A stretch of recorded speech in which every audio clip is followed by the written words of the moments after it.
Na ano 2009 para 2010 kung ito na estado, mahaya pressão alto ko afekta ko mahaya preeclampsia ko ay nang resulta ko mi ahaya near shutdown. Anto ko ay iga ko mi akumisa na dialysis. E tratamento ta algo tohwel eta basta pisa. Lo qual ko ta mantenere mi ribapia ta miyunang kumita lucha by dilante pa sobra essaita ponemi kumita sigi traha e mita sigi mi tratamento maneira normal gente normal.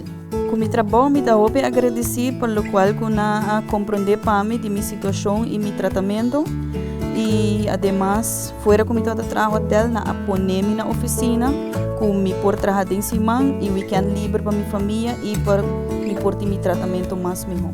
Me tá hora pagar, esse é outro problema, dus não há que full dor de ventre comi, nada vai full 100% comi. Me quero agradecer na AZV para todo o suporte e toda a ajuda que ele e para salvar minha vida, para sobre sim não me não tenho idealismo como está na vida aue. AZV significa hope para sobre tem hope que não tô hasi para não tem caso médico não tratamento não afo com necessidade não grande como este não tá cover não desde meu caso tem urgência não cover me totalmente e começo até na final e não tem que hoje não se vê para Aruba e para nós significa trato igual